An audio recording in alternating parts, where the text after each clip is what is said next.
Good afternoon. I'm Donna Oxford. I'm a proud Bridge of Hope alum. My life is in a really good place right now. The business that I co-founded 6 years ago is doing really well. I work part-time and earn double what I have made in the past. I've paid half of my 30-year mortgage off in 5 years. I've lost 35 pounds, have some to go, but I'm on my way. I still have both my parents. Michael, the grandson that I've raised since he was an infant, turns 14 on Sunday. And my son, who suffered from addiction, has now been clean for 3 years and is doing very well. He has a good job, he has a fiance. Now, if we can just find him a place to live that's not my house, that would be a bonus. Rewind 10 years ago, my life was the complete opposite. Michael and I were facing homelessness. I had a job that didn't pay well. I was over $30,000 in debt. I had a car that was falling apart. One door wouldn't open, one window wouldn't open. You had to climb in one way and get out the other. It was a challenge. And I had a seriously low credit score. So how did I get there? I was a college graduate. I had been employed for years. I wasn't your typical person facing homelessness, but there I was. I had been laid off in late 2007 and was preparing to launch my own business when I received a phone call that my infant grandson's mother had been arrested and that if I didn't take custody of Michael, he was going into foster care. My son, his father, was already incarcerated, so that wasn't an option. I was it. Now, I'm convinced that God was instrumental in Michael ending up in my home.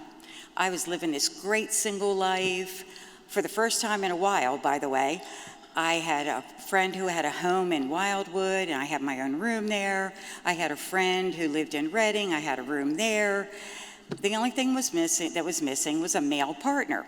So I'm praying to God for a male partner. And in my mind, I'm thinking 5'10" to 6 feet, full head of hair, employed, all the bonuses. And either I wasn't specific enough in my requirements, or God, in his infinite wisdom, thought, your track record isn't too good with the fully developed male model. So he decided to start me off with the basic model. And not only that, one that had been damaged and returned for a refund. In all seriousness, though, when I took custody of Michael, he had been very neglected. And I later learned that he had been giving something to keep him asleep. His head was so flat on one side that the doctors thought he had Down syndrome because everything had kind of pushed forward. He was physically ill constantly, and I'll spare you the details because we just ate lunch, and he needed round-the-clock care. So I worked 2 part-time jobs, one where I could take him and one where I knew someone that would watch him for a few hours. And I fell behind in the mortgage. I'd already been struggling, and by 2011, I had a decision to make. Either let the home go to foreclosure or file for bankruptcy.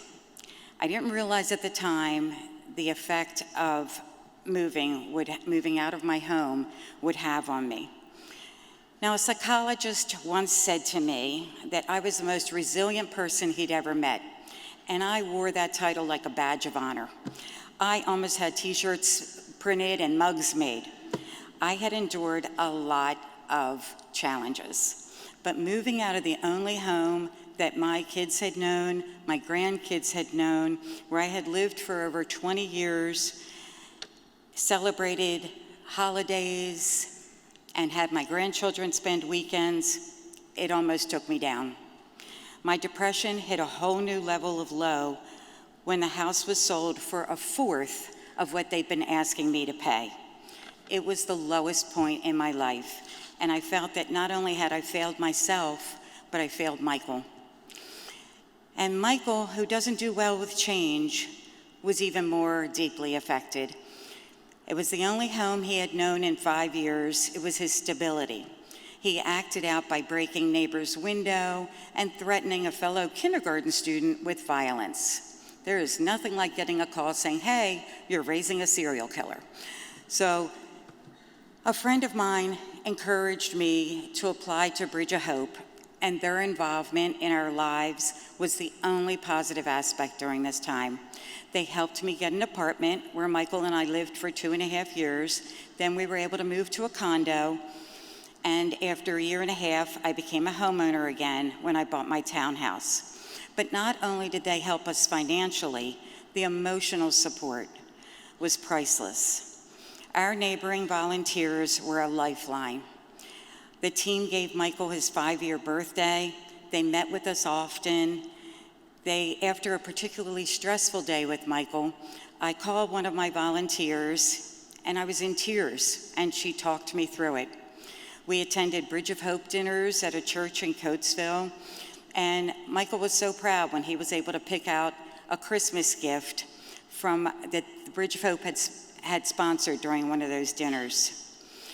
When I was in my apartment, I met this neighbor who had been homeless. She had had to give her ex-husband custody and live on friends' couches for 1 year. She hadn't been as lucky as I had been. As a result of our interaction with Bridge of Hope, I entered a financial program that educated me on finances, matched my savings, so I graduated with $2,000. And as I grew to know my neighboring volunteers, I realized how genuine these people were. And I wanted to be a part of a church where these types of members existed. So I joined the Vineyard Church in Chester Springs, and Michael and I have been there ever since. My faith has grown, and my church family is an added blessing. Earlier this year, Michael and I stopped to buy a few dozen donuts for his class, and he said to me, remember when we couldn't afford donuts? And I pondered it. I really didn't remember that. All I remembered from that dark time was Bridge of Hope and what they did for us, and these kind people, and the love that enveloped us. I've since been able to pay it forward. I helped a Bridge of Hope mom gain employment. I donate. I became a neighboring volunteer myself, and I serve on the community board. So I just want to end with this quote. To make a difference in someone's life, you don't have to be brilliant, rich, beautiful, or perfect. You just have to care. So please, all of you, keep on caring.